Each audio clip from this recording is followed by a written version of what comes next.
que, bueno, que Alejandra nació en el 66, que tiene un padre japonés y una madre argentina. Ahora le vamos a preguntar si es así o no, o hice mal mis averiguaciones, y que ella ha hablado varias veces de lo que representa ser la hija de un japonés, ¿no? Y un poco de qué quiere ser, qué quiere decir ser Nikkei, ni más ni menos. Bueno, Ale, te damos la bienvenida. Bueno, como te dije ahí cuando te conectaste, estamos felices de, de, de poder compartir un rato con vos y con tu literatura más tan poética. Sí. ¿Te acordás? Uno de los Joe, disparadores de uno de los mundiales era un texto de Alejandra, Arroz. claro, Creo que era el día Arroz, 7 de un mundial sí, de junio del año pasado. De ahí era que yo ya venía arrastrando, además que yo ya tenía todo para leer hoy. Pero me acordaba de ese texto que es con el que yo te conozco. Con ese es con la primera vez que te leo. Y se me vuela la peluca. Me pareció espectacular, espectacular. Bueno, por Pero como eso tengo pésimo había registro de los empezado por ese. nombres. Yo, aunque tuviera que elegir uno, estoy en el horno. Bueno, Sí, muchas difícil. gracias. Muchas gracias, tantos mimos. Son Bueno, todos excelentes. Ahora, de sí. ese mismo libro, por ejemplo, hay un cuento que es largo, que muchos dicen, ay, no, me gustan más los cuentos cortos de Camilla, pero el cuento del soldado Sato, a mí me atravesó el alma. Ese cuento no me lo olvido más, el del pozo. Sí, es uno del, también, yo lo quiero mucho ese cuento. Ese cuento a mí me gustó muchísimo, mucho. Ese cuento, por ejemplo, ¿saben de dónde salió? Hay un libro de textos muy cortos de Borges y Bioy, donde ellos toman una nota de Hawthorne, una nota para eventualmente escribir un cuento. Hawthorne tenía notas súper interesantes para después escribir. Y había puesto, un hombre le da una orden a otro, el primero desaparece y el segundo continúa ejecutando la orden in eternum, ¿no? Y me encantó esa idea y pensé que el segundo hombre debía ser japonés, porque para seguir ejecutando la orden, más allá de que no estuviera quien la daba, me pareció que debía ser alguien de una cultura vertical, ¿no? Y entonces lo vinculé con estos soldados que quedaron en Filipinas peleando la Segunda Guerra, aún después de que hubiera acabado. Sí, como que hay una servidumbre, ¿no? Un nivel de autoexigencia y de cumplir la orden. A mí hace muchísimos años un ex jefe mío me había dado algo que venía del japonés, estaba escrito obviamente en castellano, pero era un texto en japonés que no me acuerdo, era algo de un soldado y decía como dándome a entender que si él me decía que yo tenía que hacer algo, no tenía que preguntarlo, tenía que hacer, ¿no? O sea que si algo se debía hacer y algo tenía que llegar a algún lado, tenía que llegar, pasara lo que pasara. No me acuerdo el texto, pero ese cuento me hizo acordar mucho a eso. Que en el cuento el soldado se termina rebelando. Y yo me había sentado a escribir la historia de un soldado que no se rebela, pero mientras lo escribía, mi soldado se rebeló. ¿Cómo están? Hola a todas. Bueno, gracias Adela por recibirme acá en el Zoom. Yo soy Adriana, vivo en Villa Gesell. Bueno, soy muy admiro mucho a Ale Camilla, adquirí tus libros y te quería como hacer unos comentarios también respecto a esto que estabas contando, ¿no? De la herencia japonesa y la cuestión intimista, digo yo, filosófica, poética con la que escribís y que me cautivó desde el primer día, porque fue uno de los primeros libros que elegimos con Juli para arrancar, por lo menos cuando yo arranqué el taller de narrativa, y justamente en el que nombraba a Adela, el cuento de Arroz, Y el de 3 sillas, que yo también lo utilicé Oh, en ese un es reciente hermosísimo. club de lectura que creé aquí en la costa. También fuiste mi anfitriona en mi primer club de lectura y utilicé el cuento de 3 sillas. Y te quería decir esto, ¿no? Como que en Arroz y 3 sillas está muy marcado esto de tu herencia japonesa, ¿no? Esto de la herencia, ¿no? Así escrita de una manera tan realmente como muy poética, filosófica, intimista. La expresión que usó Virginia Higa, que me encantó y la tomé, es de amor no correspondido. Eso, amor no correspondido, Sí, es exacto. un amor no ¿Por qué? correspondido. Sí, porque los Nikkei y los hijos de segunda generación, somos los hijos de japoneses. Es una especie de, no sé, no quiero usar una palabra tan dura, pero es la que se me ocurre, una especie de hijos bastardos, no sé. Somos hijos de Claro. japoneses, pero no somos japoneses. Entonces eso hace que el tema de construcción de identidad tal vez tenga un par de escollos más, ¿no? Y tal vez la literatura viene en auxilio, viene a ayudar a pasar esos escollos, ¿no? 2 preguntas, por ejemplo, ¿cómo te llevas con las versiones de tus cuentos?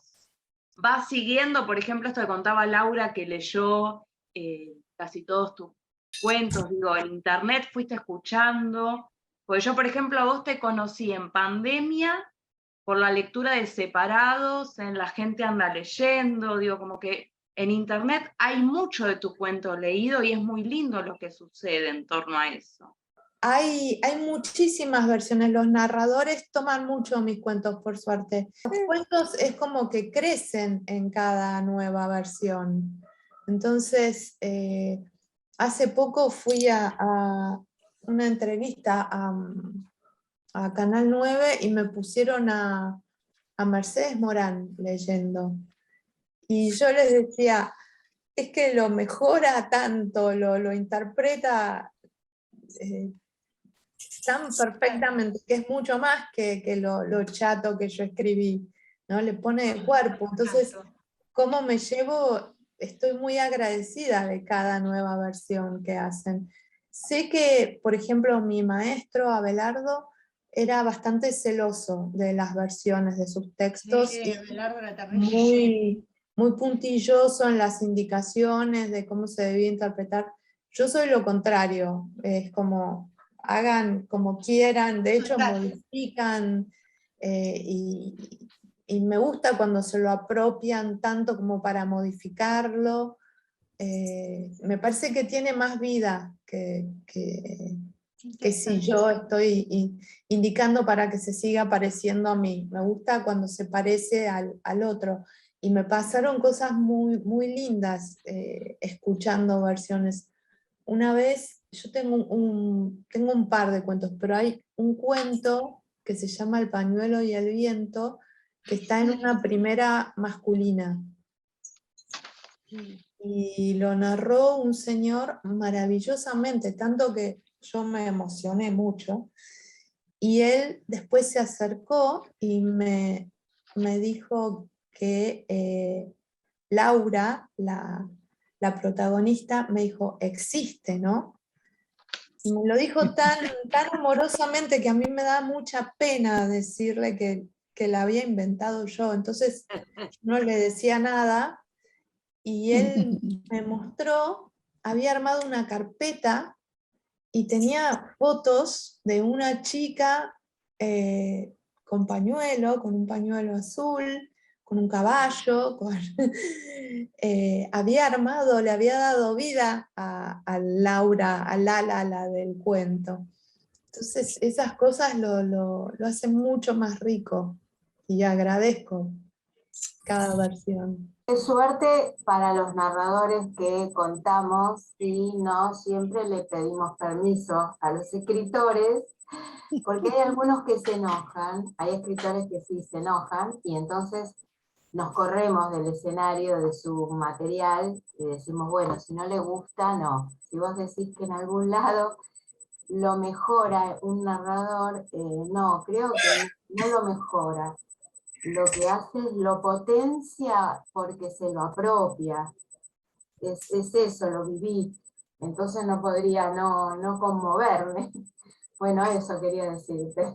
Bueno, muchísimas gracias. Sí, no, eso es tal cual. Yo creo que tus textos son tan buenos que, claro, la interpretación puede mejorarlo. Pero en tu texto hay muchos, son muy ricos. Yo el otro día, cuando leí justo los nombres, ya creo que lo había leído, pero no sé por qué se me ocurrió releerlo, seguramente porque andaba releyendo también un koan para el señor Nishida sobre el que te vamos a preguntar, porque es muy misterioso. Pero en ese los nombres me impresionó todo el tema del secreto, el tratamiento, lo no dicho. Es increíble el peso que tiene desde el principio del cuento. Uno es el que sospecha que algo de ese tenor pasó, pero por un lado, pero a su vez no puedes evitar ir con la protagonista, que va descubriendo y que en realidad no sabe, ¿no? Le pregunta a la hermana, tiene ese recuerdo bloqueado, evidentemente, es un recuerdo traumático. Claro. Por eso no lo tiene disponible, pues se le representa en algún momento. Y hay como un cambio. Eso es increíble como está hecho, Alejandra. Lo que sí se ve en millones de tus cuentos, en millones de yo, me falta leer de tus dos libros, nada más, dos. Pero o sea, por eso digo en millones, la figura del padre está omnipresente en tus relatos, es una presencia fuertísima. El silencio es una presencia fuertísima como valor. Vi muchos reportajes tuyos y también algunos que escribiste para algún diario, revista y qué sé yo. Entonces tenés ahí como dentro de los elementos que categorizás más importantes, es esto de cuánto el silencio, que tiene que ver con la cultura de tu familia, pero también esta cosa de lo familiar, de lo íntimo, ¿no? De los primeros vínculos, padres con hijos, hermanas con hermanos. Hay mucho de todo eso, ¿no? Repetido, pero al mismo tiempo diferente, ¿no? Los sucesos, las cosas que circulan y que pasan entre estas personas. O sea, siempre estás en lo intrafamiliar mucho, ¿no? Que también debe ser un gran trabajo recrear e innovar sobre ese universo que tenés muy fuerte, ¿no? Sí, el tema del silencio tiene que ver con lo que vos llamás intrafamiliar, pero también desde la técnica tiene que ver con, ustedes conocen la idea de Hemingway, del iceberg, ¿no? Totalmente. Tiene que ver con, si vos tenés un iceberg como historia, contar el pedacito que está por encima de la línea de la superficie, no contar todo, no, porque eso que vos cuentes se va a sostener con lo que no estás contando, pero que vos tenés para vos, ¿no? Entonces sí, me interesa el tema del silencio en sí, pero también desde lo técnico me interesa manejarlo. Y después pasa que mucho tiempo de leer tus relatos empiezan a aparecer pequeñas escenas, como por ejemplo ahora estaban hablando de los nombres, pero los gestos de la sal, cuando él dice te voy a regalar digo, es encontrar el objeto, es cómo se describe, es cómo aparece ese nombre. Me parece que en eso vos sos muy generosa como autora, que dejas muchos recursos y das ganas de empezar a escribir. Porque eso también pasa con tus cuentos, que yo me acuerdo que el primero que me fascinó fue Las botas, y fui a Van Gogh, y de golpe me parecía como, digo, me estás invitando a ir a Van Gogh, era como esto que digo, que sos generosa en ese sentido, y cómo Que lo natural también aparece. es una de las cosas más lindas que me pueden decir, que leerme les da ganas de escribir, porque a mí me pasa eso. Cuando leo ciertos autores me da ganas de escribir. Creo que es una de las mejores cosas que te puede dar un autor, así que muchas gracias por tan inmerecido elogio. Mimito. No, son merecidos. Es merecido, y es verdad lo que dice Julia, porque cuando ella hablaba de la sal, bueno, antes nombramos al arroz, yo hay una frase tuya que la tengo como pegada, Alejandra, que es esa veré árboles. Casa también, qué lindo ese cuento, por En Dios. ese contexto, ¿no? Dice, bueno, por ahí deja ir el pasado le rueda por la mejilla porque es una lágrima, casi me lo sé de memoria ese final, voy en vía de aprendérmelo de memoria. ¿Sos consciente de a cuánto llegás al lector? Porque eso se lo he preguntado a otras autoras cuando tuve la oportunidad de verlas. O no, o cuando escribís no pensás en el lector. No sé cómo, si entendés la pregunta o si la formulé bien. Sí, no, se entiende perfecto, es muy clara. Cuando escribo, no, por supuesto no pienso en el lector, ¿no? Pienso en eso que estoy haciendo. Pero los temas que más me interesan creo que son bastante universales. Entonces, por eso creo que pueden resonar en los demás. Claro. Creo que son temas comunes a todos, a quien que haga realmente contacto consigo mismo no le va a importar, no sé, la muerte, la soledad, la vejez, el amor, los vínculos, la naturaleza. No sé, creo que son temas comunes a todos. Pero después ocurre, sin que yo lo haya buscado, esto, que el encuentro con los lectores y que me devuelven estos comentarios, como vos decís, que los atraviesan, y eso me hace muy, muy feliz, por supuesto, ¿no? Me hermana. Qué bueno. Claro, eso es muy bueno que te acompaña. Yo creo que algo bueno o de lo mejor que me pasa a mí con la literatura es que yo me siento acompañada por los libros. Por esos buenos libros, por los que me gustan. En este caso por Alejandra, pero seguro. Uno lee un montón de cosas, o lees, y esa reflexión que dice ella, que te queda dando vueltas, esa madre, esa chica, también veré árboles, esa mujer que trata de cerrar el baúl del auto, se te quedan pegadas hasta imágenes, ¿no? Esa mujer que cierra el baúl del auto y dice, bueno, no entra, primero, entonces lo saca, está cerrando el baúl, tiene un montón de cosas. El marido en un momento le dice, no aguanto más o no puedo más, y ella dice, no sé por qué no puede más, porque no hizo nada. ¿No? Y en otro momento reflexiona sobre que tener una familia feliz es un trabajo, Sí. el más arduo de todo. Bueno, yo no sé si uno logrará que sea feliz la familia, pero que cualquier familia es el trabajo más arduo de todos, ahí está, claro que es universal. A la mitad más una de nosotras, por no decir a todas, nos atraviesa. Sí, tal cual. Toda esta descripción, Alejandra, es como vívida. No sé, ¿será que yo me divorcié un par de veces en la vida? Y que el momento del adiós se da de las maneras más raras. Y después, inclusive esta chica sube al auto, la protagonista, y Alejandra no dice en ningún momento que el protagonista, la chica él se queda abajo, el marido, o el novio, o sí, el marido es. No dice que se queda abajo, pero dice que ella mira por el espejo retrovisor y lo ve chiquito, no lo dice así, sino que lee esta frase que dicen los espejos, los espejitos del auto, que dicen, tenga cuidado porque las cosas pueden verse, no sé si más lejos o más grandes o más chicas de lo que son.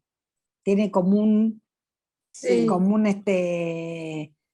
como una frasecita al espejo. Sí, Entonces dice, ahí te da la idea de que dice, things might be closer than they appear in mirror. Las cosas pueden estar más cerca de lo que aparecen en el espejo. Como que lo ve o sea que él amigo igual se lejos, está pero está más cerca. alejando. Eso Se está cree. yendo ella, arranca el auto ahí, Ale. Eso se ve clarísimo. Sí, pero no es tan fácil de cambiar. No, claro que no es fácil. Es que se entiende perfecto de todo lo que ella viene diciendo. Pues yo en esa frase la tengo toda subrayado que no se lee lo que dice por momento. Porque lo subrayé. Porque subrayé de los dos lados y se ve que subrayé con un marcador muy fuerte y me quedó de los dos lados porque esas frases, todas, son... me subo al auto y arranco. Él sigue hablando, dice. Lo veo achicarse en el espejo retrovisor. Y ahí no, sí, descubro que en el espejo una leyenda que no había visto antes, la que decís vos, Alejandra. Es esa, sí. Tal cual. El amor, la búsqueda del amor es un trabajo.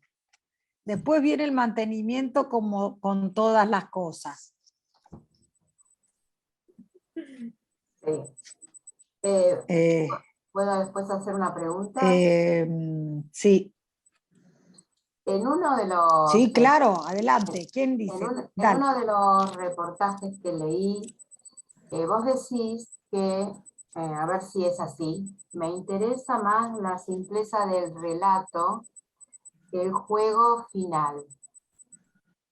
Refiriéndote a cuando te preguntaron cómo trabajas los finales y cuánto es importante para vos en tu obra final el cómo termina, ¿no? Entonces vos contestás esto, que te interesa más la simpleza, o sea, sería lo total y no una parte de ese todo. Yo enseguida asocié con elefantes, por buscar uno, solamente por buscar uno, y entonces decía, bueno, en este caso, la verdad que sí, podría decir que es lo que vos decís, porque otra vez es esta relación padre con hija, es esta hija que va de visita y que ve a su padre de una forma que tal vez ella no quiere verlo, o sea, no le gustaría que fuera exactamente como lo está viendo, y que intenta ser generosa con ese padre, no castigarlo, no pedirle demasiado, pero el padre sale con este tema de los objetos, que eso también es muy hermoso, ¿no? Esto del cuidado, de que cada objeto es un recuerdo, que es la memoria, que no es el objeto en sí mismo, sino todo lo que viene. En eso estoy completamente, yo soy una fans de que los recuerdos están en los objetos que tuvimos. Pero bueno, en el final, exacto. vos hacés como, se podría leer, ¿no? Pero haces como si fuera una música. Es una música, ¿no? Es como, yo siento como que estás cantando el final. Mi padre no abre la puerta. Mi padre no abre la puerta. O algo así, no es exacto lo que estoy diciendo, es como lo tengo. Y finalmente es eso, ¿no? Y yo digo, bueno, se queda ahí, no lo cierra, no sabemos si finalmente el padre está del otro lado y no va a abrir nunca la puerta, si es que le pasó algo, qué. Pero bueno, no quiero monopolizar, es esto, un poco lo que quieras decirnos de los finales y la simpleza del relato. Sí, mi idea no es como impactar con esos finales ocurrentes o tan, como decía Abelardo, tipo chan chan, así estridentes. A veces, no sé, llegan finales que por ahí son o divertidos o qué sé yo, cierran de algún modo. Yo creo que en Elefantes, por ejemplo, el final es relativamente importante, más allá de que el padre abra o no la puerta. Porque en ese momento ella, no sé si se acuerdan, que ella se enoja por una estupidez. El padre le dice, está gorda. Y ella se ofende mucho y entonces no lo ve por unos días. Y frente a la magnitud de la posibilidad de que el padre no le abra la puerta, frente a la idea de la muerte, la magnitud de la ofensa toma su real sentido, ¿no? Es una estupidez ofenderse porque le dijo que está gorda. Por eso yo creo que es ese final, más allá de que el padre abra o no abra, no importa mucho, pero el final se trata de eso, ¿no? De ella dándose cuenta. Y después de la simpleza, obviamente es a lo que apunto, ¿no? Mi idea es intentar volverme cada vez más austera. Sí. Yo observo, Alejandra, que con suma suavidad hay un cuestionamiento a la sujeción al deber establecido, no a lo impuesto. Y esto me ha resultado muy apasionante, la manera en que abordas esta sujeción. Qué interesante, porque debe haber algo de eso muy profundo, porque el cuento que mencionaban antes del pozo, el motivo por el cual a mí me gustó mucho escribirlo fue porque yo me senté a escribir una cosa y escribí otra, que no es muy habitual. Yo creo que cuando el proceso es realmente bueno, realmente poderoso, te pasa eso, ¿no? Se escribe solo. Inclusive en contra de tu intención consciente, digamos. Claro, va más allá, sigue.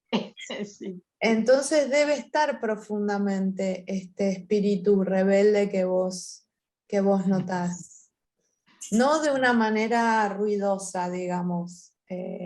Muy suave, muy tenue, muy delicada. Es que yo creo que eso está en todos tus escritos, Ale, la parte, digamos, no ruidosa e intimista, pero a la vez contando algo muy contundente. Eso como en todos los cuentos, como un denominador común casi. Es más, por ejemplo, el suicidio tampoco tiene ese tono melodramático, ¿no? Como que lográs una cosa de un relato con esa suavidad, como dice acá la compañera, ¿no? Y sí. Sí, es suave, descarnado, pero suave a la vez. Sí. No hay estridencias, es como dice Alejandra, ¿no? Que ella escribe sin estridencias, después de mucho trabajo le saldrá así.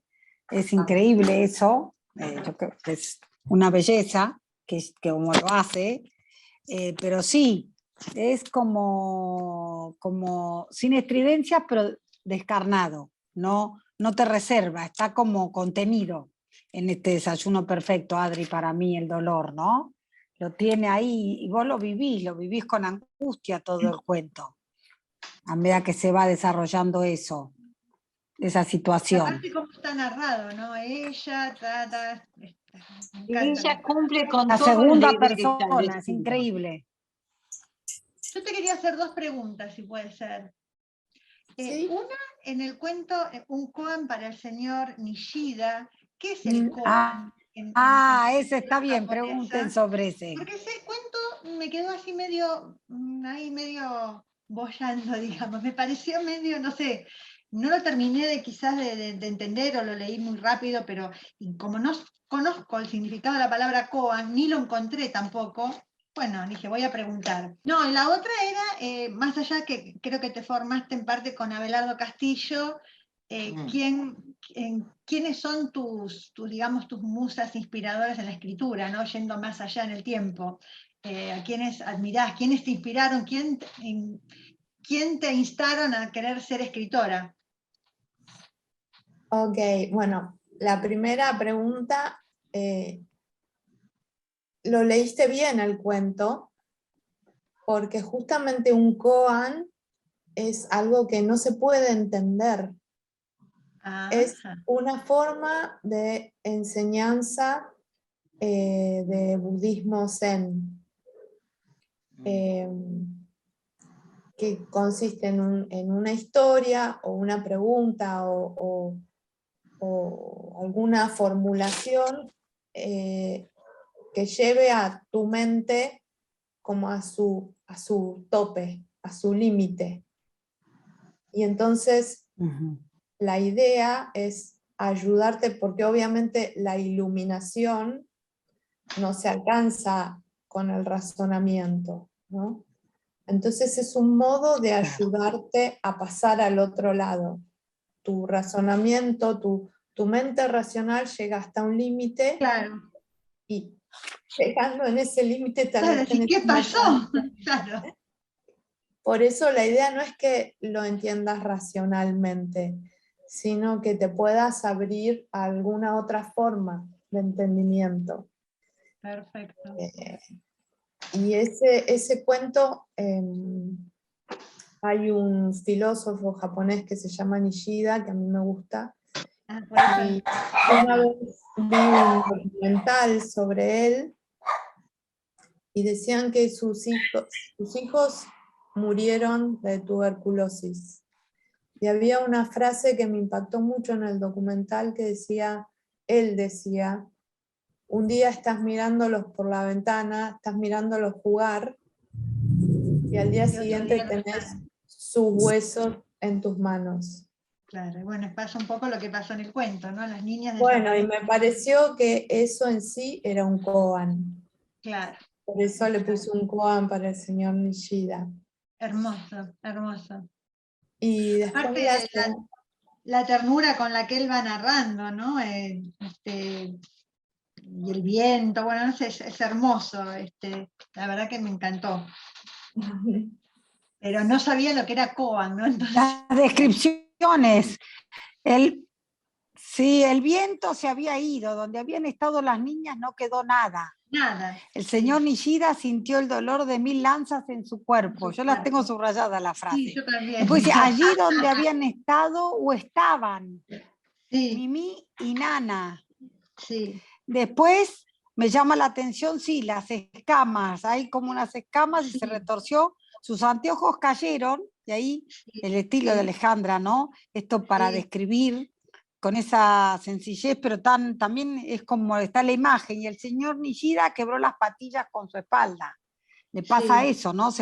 Una sandalia quedó en el pasto, cuando se puso de pie, y con la cara, como si hubiera comenzado a deshacerse, entró en la casa. Sí, impresionante, impresionante. Y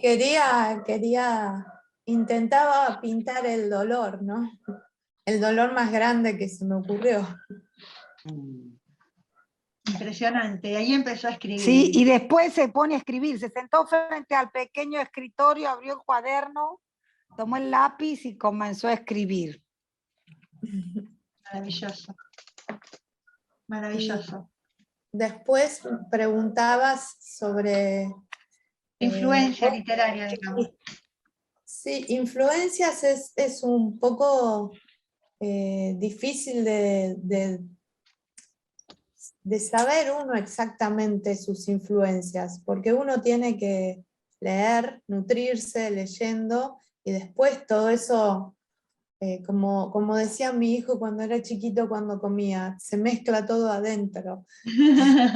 Entonces hay que leer cosas buenas, después se mezcla todo adentro, y en qué forma trabajan esas influencias, uno puede a posteriori especular, pero no es más que eso, que una especulación, que la mía no tiene más valor que la de cualquier lector, ¿no?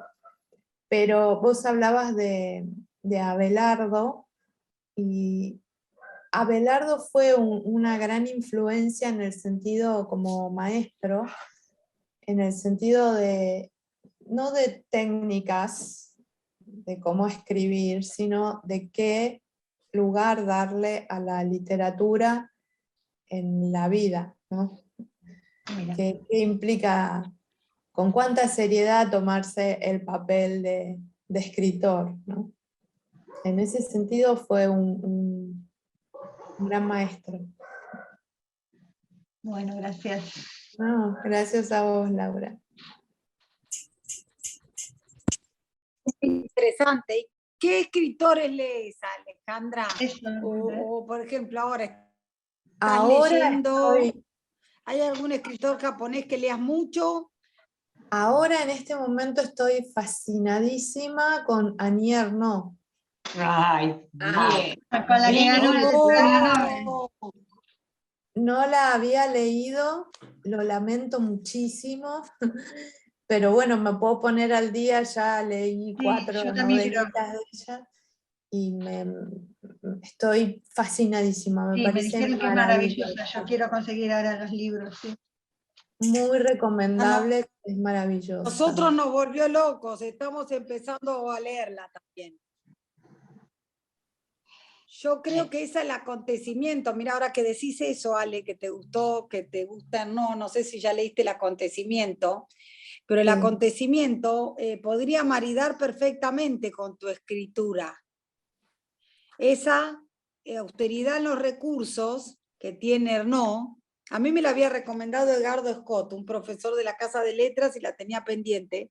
Cuando ganó el Nobel dije, pero qué gansa, salí corriendo a buscarla. Como vos.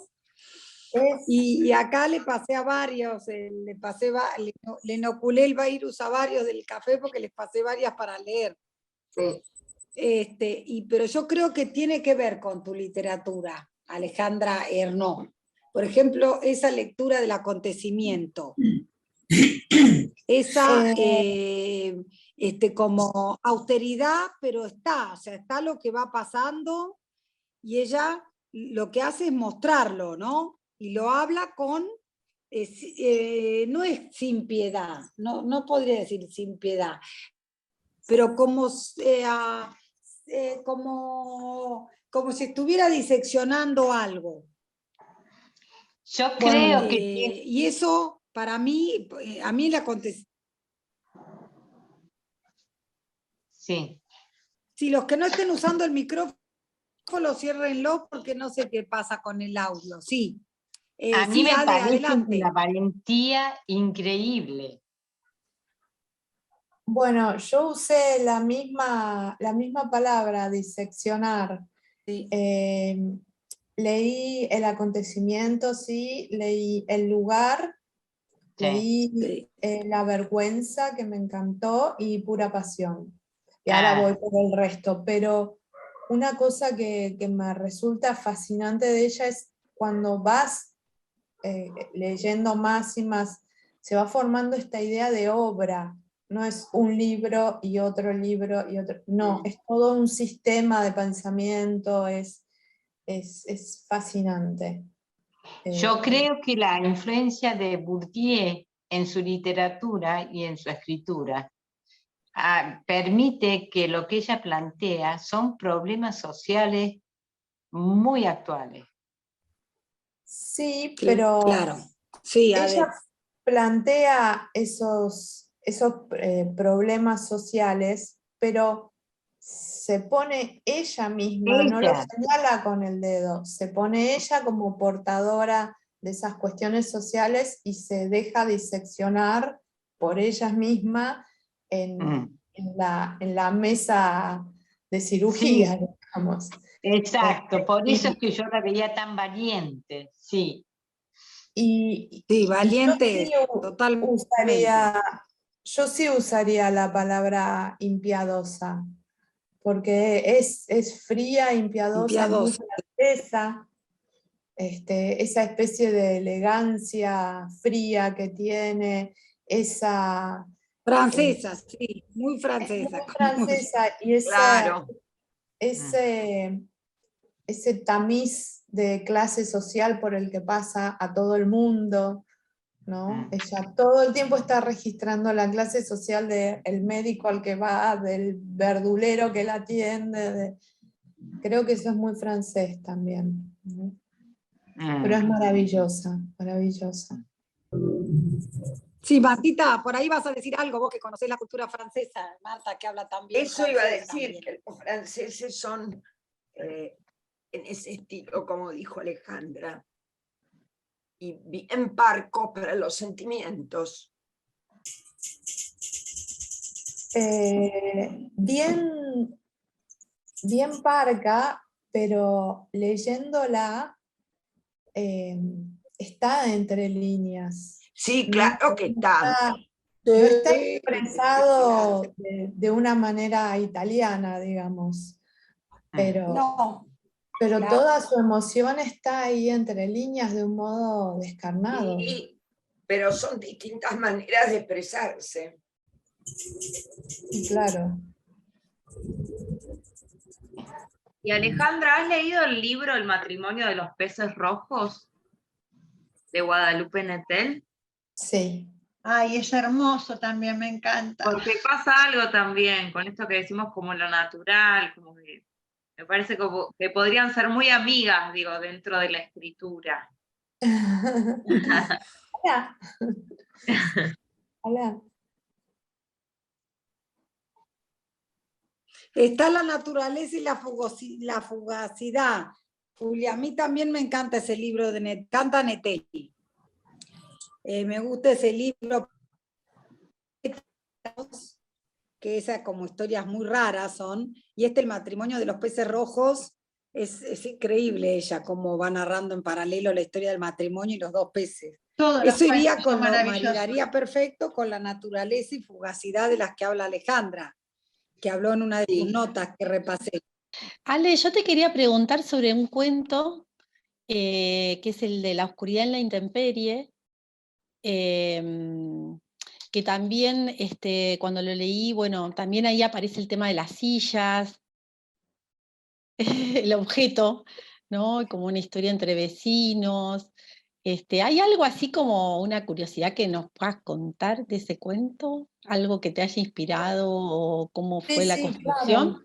Justo, mira, también lo tenía marcado acá porque ese cuento a mí me voló la cabeza también. Sí.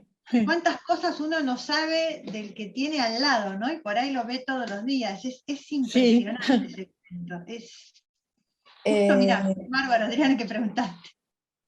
Las sillas, bueno, son un objeto súper simbólico, ¿no?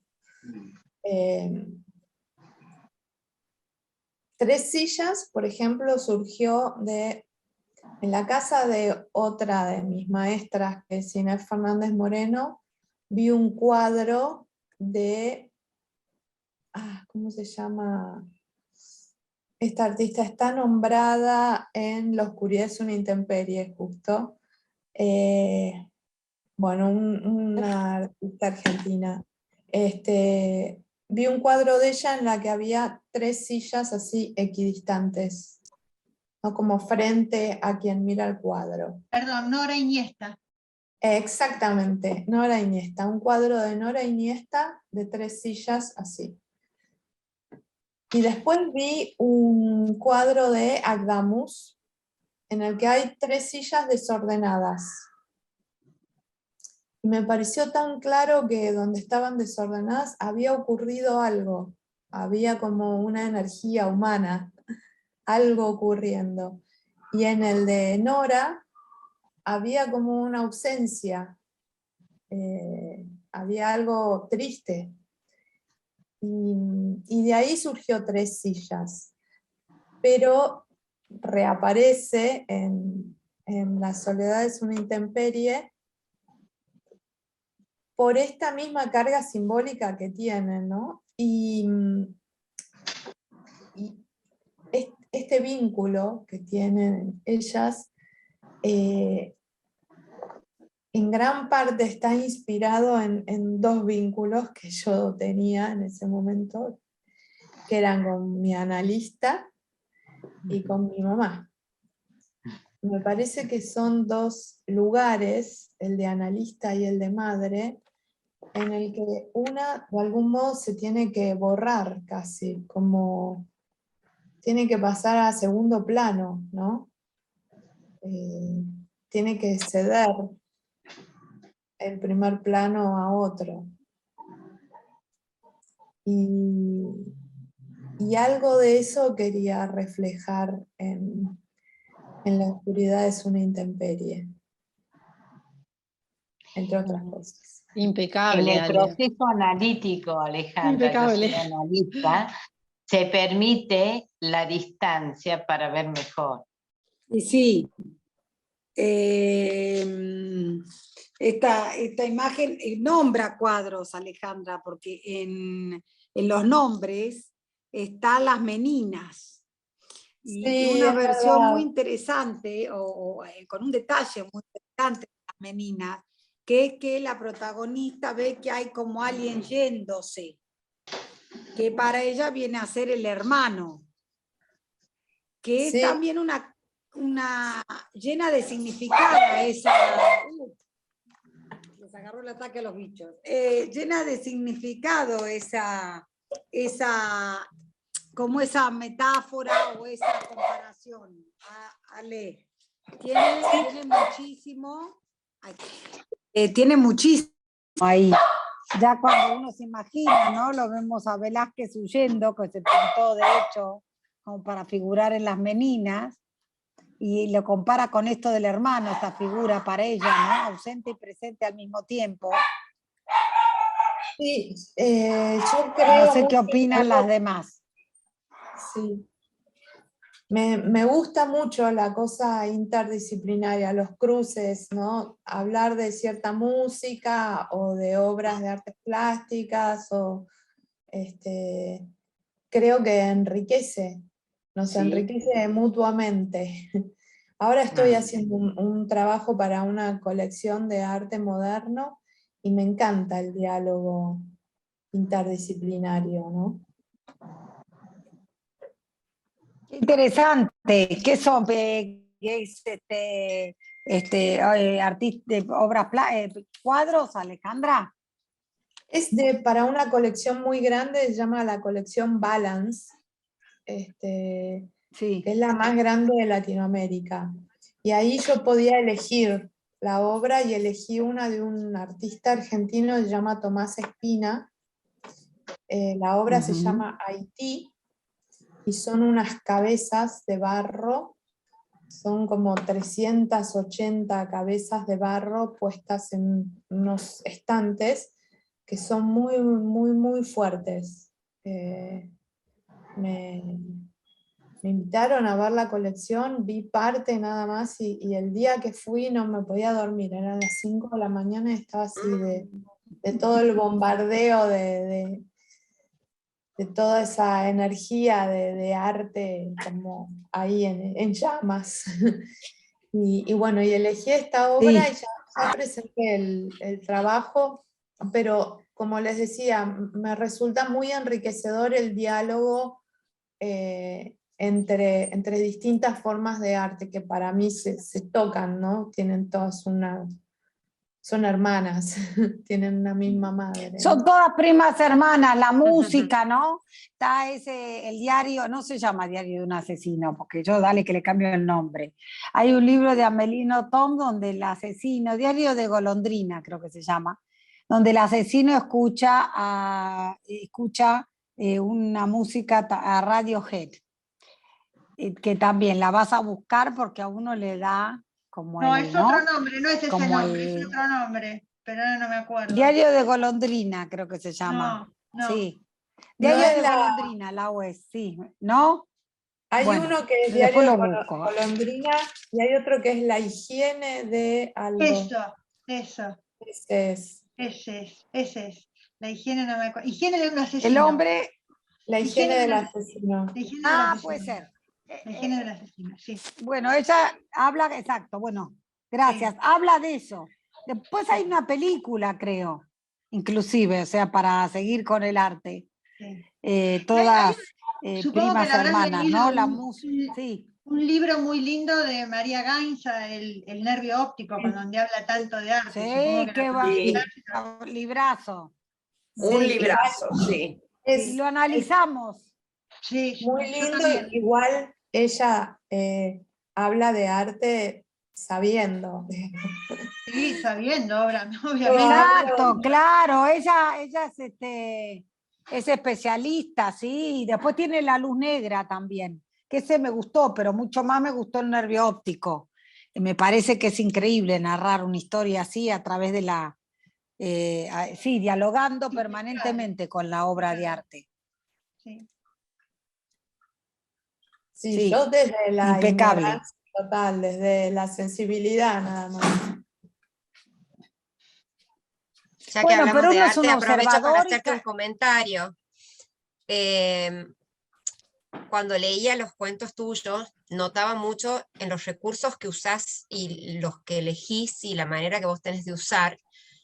Vos hablabas recién de un iceberg y que es tal cual, es impecable, es la punta que sale, que es lo que se ve, pero debajo hay todo un sentido que está oculto, que no hace falta que se muestre y que se integra con lo que el lector puede saber, puede intuir o puede sentir, ¿verdad? Y cuando me hablabas de arte, me venía a la mente, yo hacía un taller de arte con una profesora y dibujamos con grafito y nos enseñaba la importancia del uso de la goma, del borrador.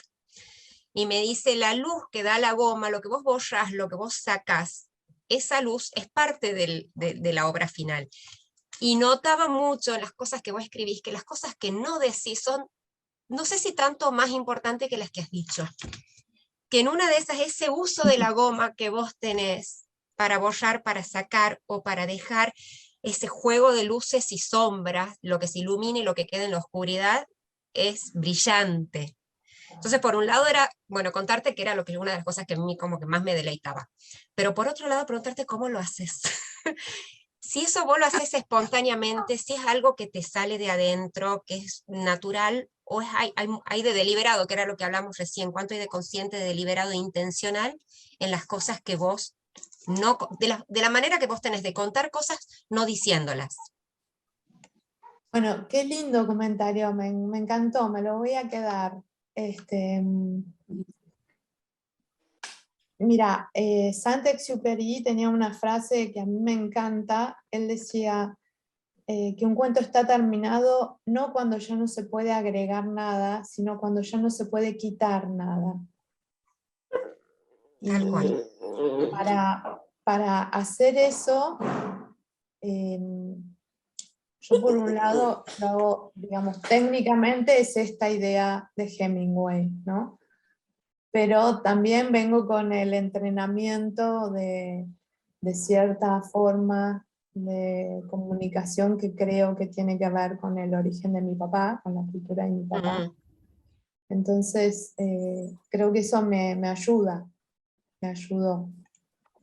Y yo creo que esto en la búsqueda, que vos hablas de la búsqueda de la identidad, esta fusión que ha pasado en vos, en tus orígenes, en tu historia familiar, en tu biografía, canaliza en tu lectura como algo que la potencia muchísimo. Yo creo que es de esas cosas que uno tiene que agradecer. De repente es lo que tocó, ser una argentina. En Japón, vos lo decías en una entrevista, creo que en Japón ser una argentina y en Argentina ser una japonesa, esa cosa que... Pero en la literatura, porque uno siempre tiene que buscar el lado amable de todo, en la literatura termina siendo justamente esa falta de identidad, es la identidad. Es lo que le da más carácter, es lo que le da la forma definitiva. Y me parece que ese es como un toque de personalidad, no sé si sí, único, porque cada uno es único, pero en el tuyo con rasgos muy particulares y que son hermosos, son muy lindos. Gracias, lo dijiste vos mejor que yo.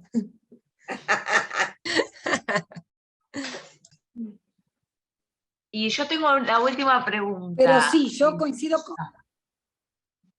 Sí, dale, adelante, Julia. A mí me pasa que cuando leo tus relatos es como que voy coleccionando esas palabras que me resuenan, ¿sí? Y te quería preguntar, bueno, si hay alguna palabra que vos decís, no sé si de manera intencional es la palabra, pero que vos decís, esta palabra sé que en este relato tiene que estar. Por ejemplo, te lo digo en caso de arroz, que vos vas haciendo la conversación, pero justo es esa palabra que te abre todo lo que está sucediendo. Digo, ¿vos tenés también como tu colección de palabras para los momentos de escritura o no? Yo escribo de una manera muy intuitiva. Hago como si fuese una especie de preparación espiritual, o no sé, pienso mucho y trato de conectarme con el tema que sea que me está interesando para escribir, y después me siento a escribir en un primer momento del modo más catártico y libre posible, sin ninguna clase de juicio, ni plan, ni nada, como a volcar todo eso que se fue amasando en mi cabeza. Y en una segunda etapa sí me vuelvo lo más dura que puedo para corregir. Pero no hago cosas como, tengo una alumna, Lula Sousa, que el otro día contó que ella hace un ejercicio de anotar todas familias de palabras. Me pareció buenísimo técnicamente como recurso, ¿no? Pero habla de un modo de trabajar totalmente diferente al mío. Ella es como que se prepara más racionalmente, me doy cuenta. Y en cambio yo es como que me preparo no tan racionalmente y me lanzo de manera muy intuitiva. La parte racional la convoco para la segunda etapa. Sí, para después. Entonces, no tengo palabras que yo a priori elija ni nada, pero sí tengo palabras como todo el mundo que repito más, que tienen que ver con mi espíritu, ¿no? Pero eso me doy cuenta a posteriori. Un ejercicio que me encanta hacer con los libros que leo es, cuando termino, pensar qué palabras se repitieron más. Y van a ver que eso hace como una especie de resumen del autor, del alma del autor. Hay libros, por ejemplo, que no se repiten la palabra alma, alma, alma, mano, mano, mano, corazón, corazón, corazón. Te va a dar una pista también, ¿no? De lo que te está queriendo decir. Es así. Alejandra, leí por ahí, vamos cerrando, si alguien quiere ir preguntando algo más, vayan preguntando, levanten la mano o chiflen. Yo mientras tanto le voy a preguntar a Alejandro, mientras ustedes piensan, porque leí en una nota de Telam que se viene algo así como la paciencia del agua sobre cada piedra, que me encanta el título. Sí, así que le quiero preguntar, ¿qué se viene? Si se viene este libro, si se viene una novela, ¿qué cosas estás pergeñando, Alejandra, por estas épocas? Ese libro ya está en la editorial, sale con Eterna Cadencia, se llama, como bien dijiste, La paciencia del agua sobre cada piedra, y sale a principio de marzo del año que viene. Y estoy empezando una novela. Vamos a ver, estoy intentando. Muy bien. Que es, después veremos, como les decía que pasó con El Pozo, que uno se sienta a escribir una cosa y después, bueno, como decía Inés Fernández Moreno, mi primera maestra, llamaba los caminos de la creación, ¿no? Después veremos a dónde me llevan los caminos de la creación, pero por ahora es una novela a partir de...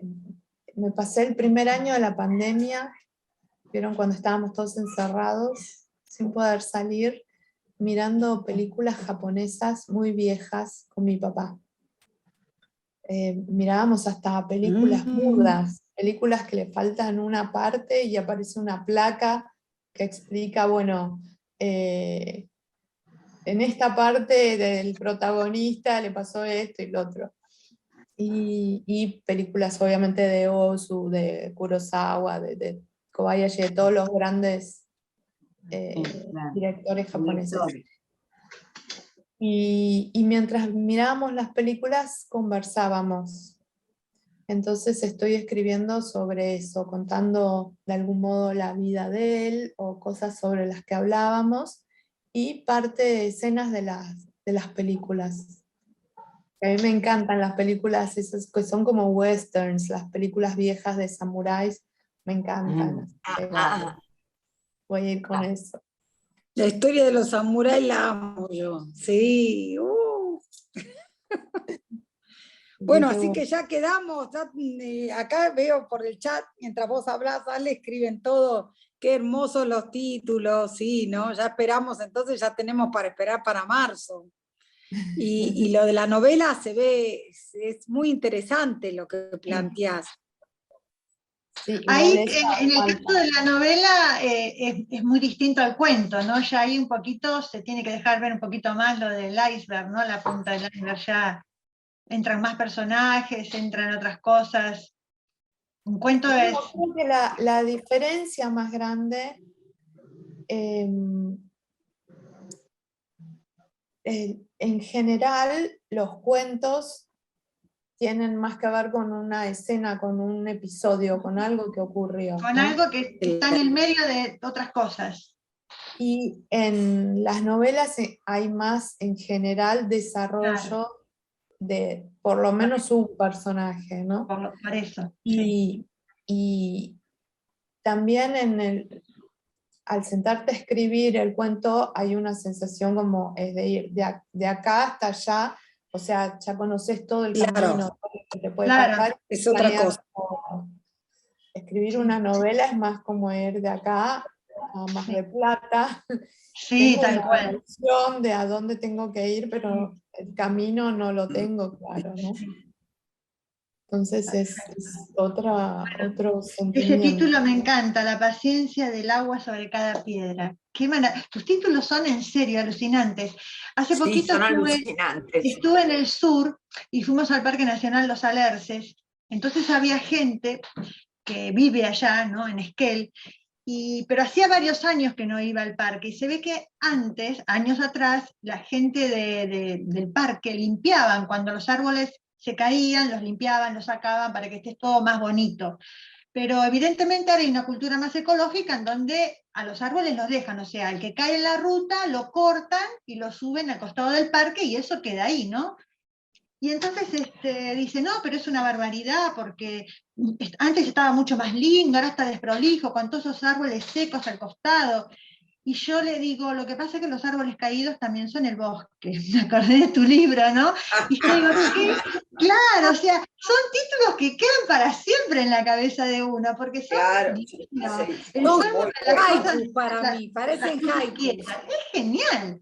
O sea, son títulos que ya el título del libro dice un montón. No sé si hace falta leer el libro, el título dice un montón. Y mi marido me miró así, ¿no? Porque él también, obviamente, leyó el libro y me dice, ese es el de Camilla, ¿no? Sí, claro, le digo yo. Pero no tiene razón, Camilla, le digo, es así, los árboles caídos también son el bosque, son parte del paisaje y hay que aceptarlo, ¿no? Es así, como la gente diferente. Así que bueno, ese fue, ahí es donde te enuncié por última vez. Qué lindo, gracias. ¿Quieren hacer Yo alguna solamente, pregunta? como ya me tenía que ir, solamente gracias. Sí, gracias, Ale. Gracias, porque... Alejandra, fue muy interesante. Hermoso. Gracias. Súper interesante y lindísimo conocerte.